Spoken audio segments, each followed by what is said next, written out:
Welcome to का GS classes दोस्तों। आज यूपीपीसीएस जो एग्ज़ाम है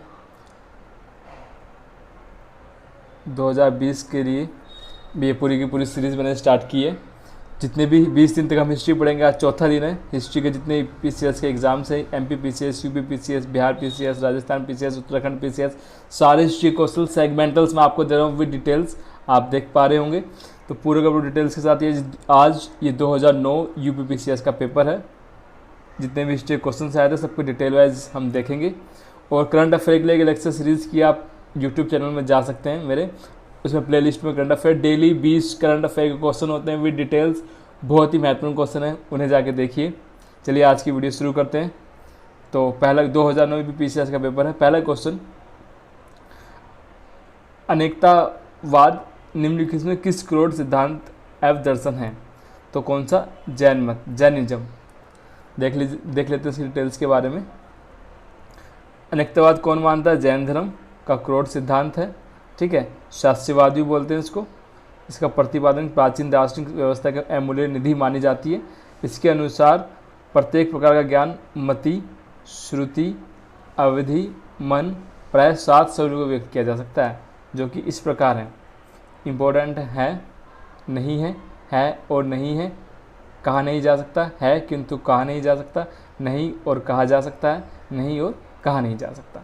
अनेकवाद को सप्तभंगी ज्ञान भी कहा जाता है, पूछा जा सकता है, ठीक है। नेक्स्ट क्वेश्चन की तरफ देखते हैं। महान धार्मिक घटना महामस्त अभिषेक निम्नलिखित में से किसके से संबंधित है और किसके लिए जानी जाती है? तो बाहुबली। तो महामस्त का अभिषेक जैन धर्म का एक महत्वपूर्ण उत्सव है जो 12 वर्ष के उपरांत होता है। कर्नाटक राज्य में होता है। श्रवणबेलगोला शहर में आयोजित किया जाता है और यहाँ पर भगवान गोमतेश्वर बाहुबली की 18 मीटर ऊंची एक मूर्ति स्थापित है, ठीक है। लास्ट कब हुआ था? 2018 में के बाद, ठीक है, अभी हुआ था, ठीक है। ये 2009 का पेपर है। तो ये पूरा हमने देखा। महामस्ती अभिषेक किससे संबंधित है? जैन धर्म से संबंधित है। श्रवणबेलगोला की मूर्ति किससे संबंधित है? जैन धर्म से संबंधित है। नेक्स्ट क्वेश्चन, अंग्रेजों ने सूरत में पहली फैक्ट्री किसके अनुमति से स्थापित की थी? सबको पता है, जहांगीर, ठीक है, जहांगीर। अंग्रेजों ने सूरत में कहाँ पे पहली फैक्ट्री स्थापित की? किस? जहांगीर था, मुगल शासक था। इंग्लैंड के राजा जेम्स प्रथम के दूत के रूप में कैप्टन हॉकिंस सूरत पहुंचा था 1609 में। हर एक क्वेश्चन इंपॉर्टेंट है।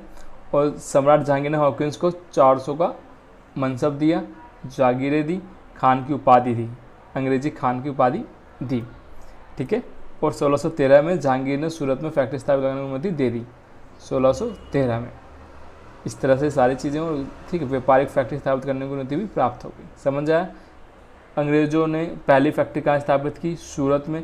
किसके समय की? जहांगीर के। कौन सा आया था? कैप्टन हॉकिंस आया था। किसने भेजा? जेम्स प्रथम ने भेजा था। कब? 1609 में वापस पहुंचा और 1613 में जहांगीर ने सूरत में फैक्ट्री लगाने की अनुमति दे दी। नेक्स्ट क्वेश्चन, तृतीय गोलमेज सम्मेलन के विचार कथनों पर विचार कीजिए। तृतीय गोलमेज सम्मेलन के विचार विमर्श की परिणति भारत सरकार अधिनियम 1935 के पारित होने के रूप में हुई। पहला। दूसरा, भारत सरकार अधिनियम 1935 ने ब्रिटिश भारत के सूबों और भारतीय रियासतों को एक संघ पर आधारित ऑल इंडिया फेडरेशन के गठन का उपबंध किया। उपयुक्त में से कौन सा सही है? तो दोनों के दोनों सही है कि तृतीय गोलमेज सम्मेलन, ठीक है, 1903 गोलमेज सम्मेलन हुए। कितने गोलमेज सम्मेलन हुए? 3। अब डिटेल हम इसकी देख लेंगे। तो विचार विमर्श की परिणति तय हुई और भारत सरकार अधिनियम 1935 के पारित होने के रूप में हुई। तो इसकी डिटेल्स देख लेते हैं। तो 1932 में लंदन में आयोजित तीसरे और अंतिम गोलमेज सम्मेलन में कांग्रेस ने भाग नहीं लिया। कांग्रेस ने केवल महात्मा गांधी ने भाग लिया था दूसरे वाले में। इस सम्मेलन में भारत सरकार अधिनियम 1935 के एक ठोस योजना के अंतरिम रूप में पेश किया गया था। इसमें ब्रिटिश सरकार के सूबों और भारतीयों के विचारों को रखा गया था, ठीक है। 3 गोलमेज सम्मेलन हुए। प्रथम गोलमेज सम्मेलन 1930, 31 और 32। तीनों गोल में सम्मेलन में किसने भाग लिया? डॉक्टर भीमराव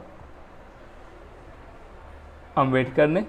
और केवल सेकंड वाले में किसने भाग लिया? गांधी ने। ठीक है, तो ये क्वेश्चन काफ़ी बार एग्जाम में पूछा जाता है।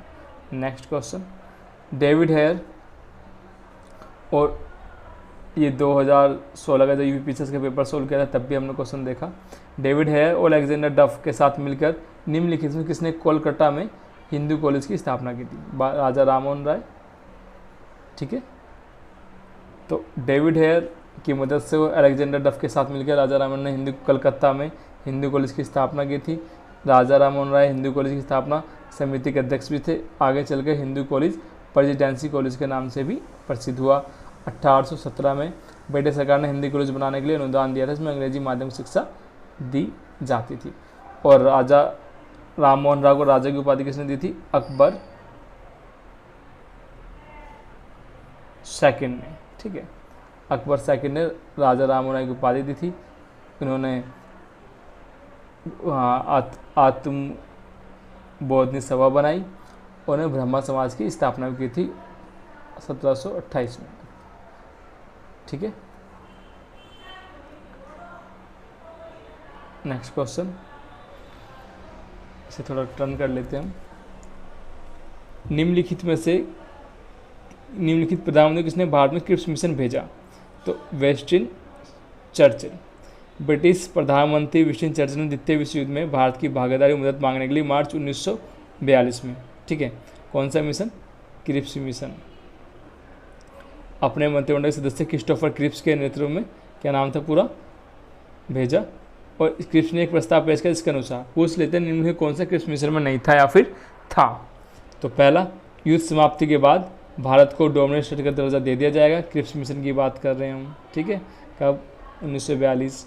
दूसरा, एक संविधान निर्मात्री परिषद बनाने का वादा किया जिसमें कुछ प्रांतीय विधायकों द्वारा नामांकित, कुछ शासकों द्वारा नामांकित करने का प्रावधान किया गया। तीसरा, पाकिस्तान की मांग के लिए इस व्यवस्था के तहत गुंजाइश बनाई गई, यदि किसी प्रांत को नया संविधान स्वीकार नहीं होता तो वह अपने भविष्य के लिए ब्रिटेन से अलग समझौता करेगा।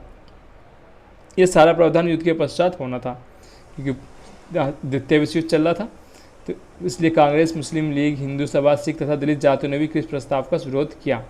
महात्मा गांधी ने प्रस्ताव को उत्तराधिक चेक कहा और तथा किसी ने जोड़ दिया कि ऐसा बैंक जो टूट रहा है। ये सब किसके बारे में स्टेटमेंट है? क्रिप्स मिशन के बारे में है। क्रिप्स मिशन कब आया? 1942 में विंस्टन चर्चिल ने भेजा। कौन लेके आया? क्रिस्टोफर क्रिप्स लेके आया। क्या बात की गई थी?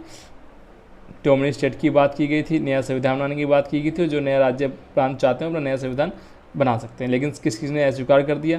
मुस्लिम लीग ने कर दिया, कांग्रेस ने कर दिया, हिंदू सभा ने कर दिया, सिख ने कर दिया, दलितों ने भी जातियों का क्रिप्स मिशन का विरोध किया। चलिए नेक्स्ट क्वेश्चन,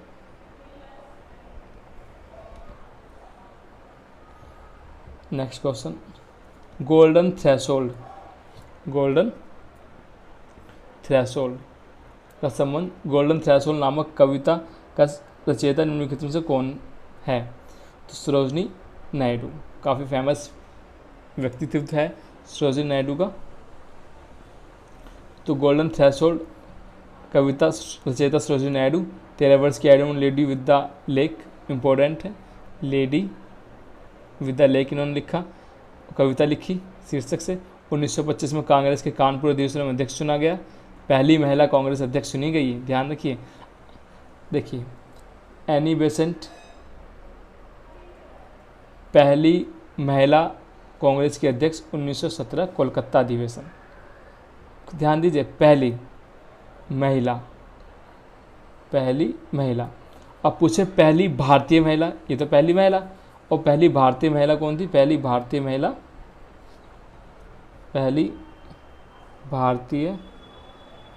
महिला कौन बनी थी? सरोजनी नायडू। कब? 1925 में। कहाँ के अधिवेशन में? कानपुर के अधिवेशन में। 1930 में दांडी मार्च के समय जेल गई। एशियन रिलायंस कॉन्फ्रेंस का अध्यक्ष नियुक्त किया गया। भारत के संदर्भ में उत्तर प्रदेश का संयुक्त प्रांत का पहला गवर्नर बनाया गया। ये भी क्वेश्चन पूछा गया। ठीक है, उत्तर प्रदेश की पहली गवर्नर को बनी तो सरोजनी नायडू थी। इन्हें भारत में कोकिला नाम से भी जाना जाता है। उनकी प्रसिद्ध रचनाएं song of the India, the golden threshold, the fire of dawn, the word of time, the broken wing, सारी की सारी महत्वपूर्ण। आप इसे वापस देख लीजिए एक बार, स्क्रीनशॉट ले लीजिएगा इसका। चलिए नेक्स्ट क्वेश्चन, भारतीय स्वतंत्रता संग्राम के दौरान रोलक एक्ट किस कारण से सार्वजनिक रोष उत्पन्न हुआ? इंपॉर्टेंट है, तो सीधा देख लेते हैं। इसमें भारतीय परंपरागत शिक्षा को दबाया, किस कारण से सार्वजनिक रोष उत्पन्न हुआ? तो सी।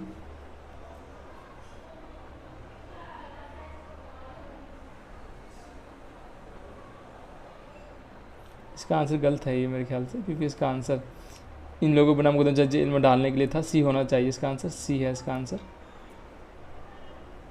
सी, लोगों को बिना मुकदमा चलाए जेल में डालने के लिए अधिकृत किया गया। रोलक एक्ट लोगों को बिना मुकदमा चलाए जेल में डालने के लिए था। कब आया, क्या क्या काम हुआ, कौन किसने क्या क्या कहा, इसके बारे में देख लेते हैं। रोलक एक्ट जस्टिस रोलक की अध्यक्षता में स्थापित सेडिशन कमेटी की सिफारिश पर आधारित था, जो 18 मार्च 1919 को निर्वाचित सदस्य के विरोध के बावजूद इंपीरियल लेजिस्लेटिव काउंसिल ने इसे पारित कर दिया। इस एक्ट के तहत जिस व्यक्ति को शांति भंग होने की संभावना थी, उसे गिरफ्तार कर बिना मुकदमा 2 वर्ष तक बंदी बनाए रखने का प्रावधान था। कितने वर्ष तक? ये एग्जाम अभी तक नहीं पूछा किसी एग्जाम में। 2 वर्ष तक।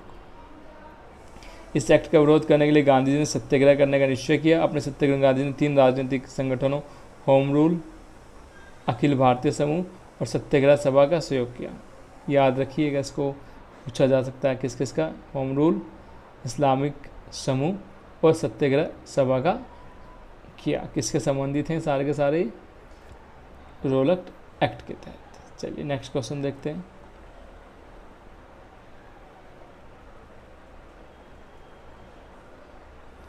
नेक्स्ट, दांडी यात्रा में से क्या प्रारंभ हुआ? बहुत इंपॉर्टेंट है। सवर्णीय अवज्ञा आंदोलन, सिविल डिसोबीडियंस मूवमेंट किससे स्टार्ट हुआ? दांडी यात्रा से। दांडी यात्रा के बारे में देख लेते हैं, उसके सिविल और सवर्णीय अवज्ञा आंदोलन के बारे में देख लेते हैं। फरवरी 1930, 5 फरवरी 1930 की बात है। कौन सा? 5 फरवरी 1930। 5 फरवरी 1930 को साबरमती आश्रम गुजरात में हुई कांग्रेस कार्यकारिणी बैठक में महात्मा गांधी ने अपनी इच्छा से सवर्णीय अवज्ञा आंदोलन प्रारंभ करने का अधिकार सौंपा। गांधी जी ने लॉर्ड इरविन के पास 11 सूत्री मांग, पूछ लेता है कितने सूत्री मांग का गांधी जी ने किया? 12, 15, 11, ठीक है।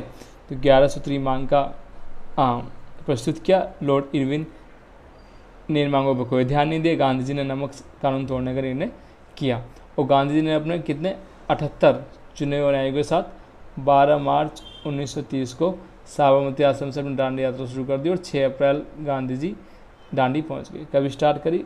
12 मार्च को, ठीक है।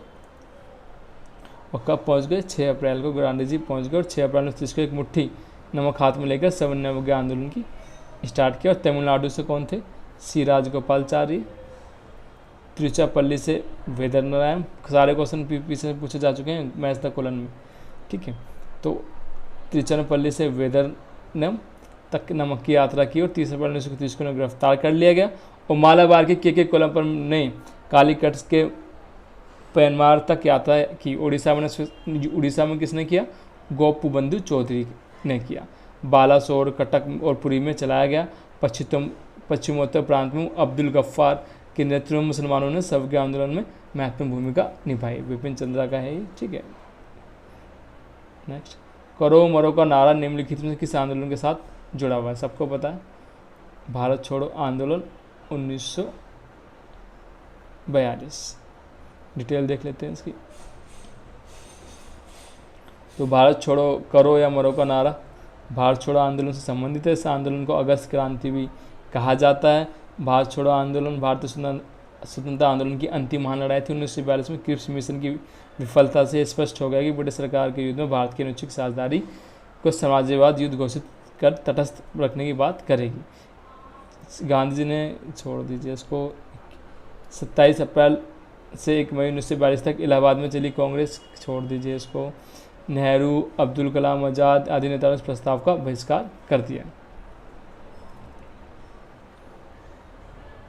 और 7 जुलाई से 14 जुलाई तक 1942 तक चलने वाली कांग्रेस कार्य समिति की बैठक वर्धा में हुई और 1942 में कांग्रेस कार्यकारिणी ने भारत छोड़ो 1942 में भारत छोड़ो प्रस्ताव पारित कर दिया। पारित होने से पूर्व गांधी जी ने कांग्रेस की चुनौती दी कि यदि संघर्ष का उनका प्रस्ताव स्वीकार नहीं किया गया तो देश की बालू से, काफ़ी बार स्टेटमेंट पूछ लेते हैं गांधी का, कि देश की बालू से कांग्रेस से ही बड़ा आंदोलन खड़ा कर दूंगा।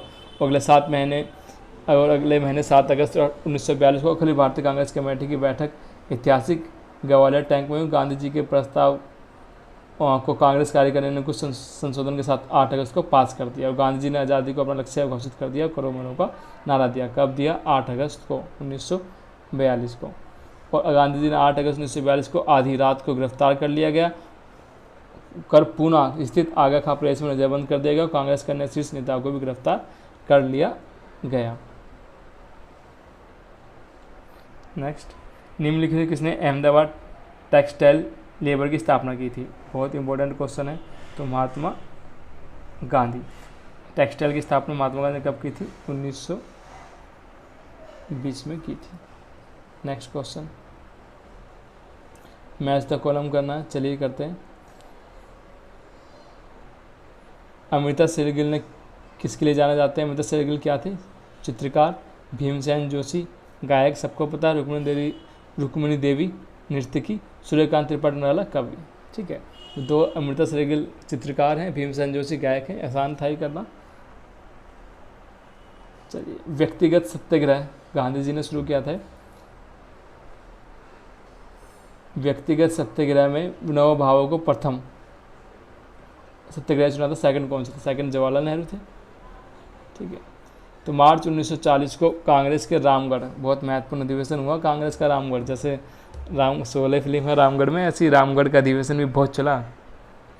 एक बार गांधी जी के नेतृत्व में सवर्णियों के आंदोलन का प्रारंभ करने का निर्णय लिया गया। गांधी जी ने व्यक्तिगत सत्याग्रह का प्रस्ताव रखा और जिसे प्रत्येक इलाके के लिए चुने हुए व्यक्ति करेंगे। प्रथम सत्याग्रह के रूप में विनोबा भावे थे और सेकंड जवाहरलाल नेहरू थे। ठीक है, और 1940 को जवाहरलाल नेहरू ने दूसरे सत्याग्रह के रूप में सत्याग्रह किया और इस आंदोलन का मुख्य उद्देश्य कांग्रेस की स्थिति को एहसास कराना था कि युद्ध के प्रति विरोध करना था। चलिए नेक्स्ट क्वेश्चन देखिए। आप इस वीडियो को 2 बार देखिए, कम से कम पॉज करके देखिए, 2 बार देखिए, एक सुबह एक शाम, ताकि क्वेश्चन आपके जहन में बैठ जाए। ठीक है, पूरे का पूरे जितने डिटेल्स हैं आप कहीं मत मेहनत कीजिए, आपकी मेहनत को बिल्कुल मिनिमाइज कर रहा हूँ। बस ये वीडियोस देखिए आप, और आपके सारे क्वेश्चन रिपीट होंगे। सारे के सारे क्वेश्चन आपके रिवीजन वीडियोज़ हैं। जो नए लोग हैं उनके लिए कुछ नया, जो पुराने लोगों ने रिवीजन के लिए सब कुछ मिल रहा है कि पुराने क्वेश्चन कैसे हैं, उससे संबंधित क्वेश्चन कैसे आ सकते हैं। चलिए देखते हैं। निम्नलिखित में विचार कीजिए कौन सा सही है, ये बताना है। क्रिप्स प्रस्ताव के संबंध में भारत को पूर्ण स्वतंत्रता के लिए था। ठीक है, अभी देखो हमने कहा था पूरा, अभी क्रिप्स मिशन हमने पढ़ा था, नहीं था, ये पूरा डिटेल्स पढ़ा। संविधान निर्मात्री निकाय की रचना के लिए था, बिल्कुल था कि संविधान निर्मात्री निकाय रचना कर लेंगे, और जो नहीं करना चाहते हो अपने ब्रिटेन से जाके अलग संविधान की मांग कर सकते हैं। तो बिल्कुल नंबर 2 बिल्कुल सही है, केवल 2 इसका आंसर होगा। अब देख लेते हैं, वापस इसको देख लेते हैं। तो भारत तत्कालीन द्वितीय विश्व युद्ध में, मतलब बताया सेकंड विश्व युद्ध के बारे में, स्टैफोर्ड क्रिप्स ने भेजा। 23 मार्च 1942 को क्रिप्स एक प्रस्ताव आया जिसके अनुसार डोमिनेट स्टेट के दर्जे की बात की गई थी। एक संविधान निर्मात्री सभा की बात की गई थी। पाकिस्तान मांग के लिए व्यवस्था के लिए गुंजाइश बनाई गई कि यदि प्रांत को नया संविधान स्वीकार नहीं होता तो अपना भविष्य के लिए ब्रिटेन से अलग समझौता कर लेगा, और यह संस्था भविष्य में ब्रिटिश शासनमंडल से पृथक अर्थात भारत की पूर्ण स्वतंत्रता के लिए प्रस्ताव कर सकती थी।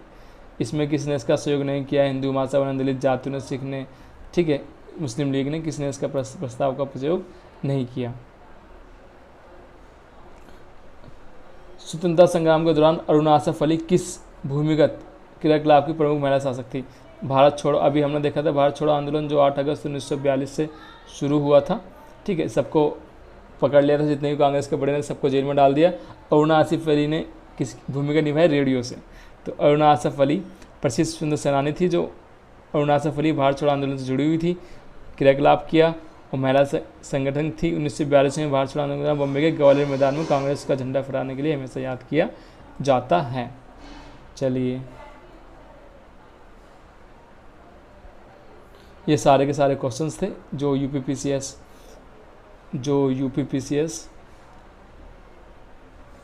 2009 में पूछे गए थे।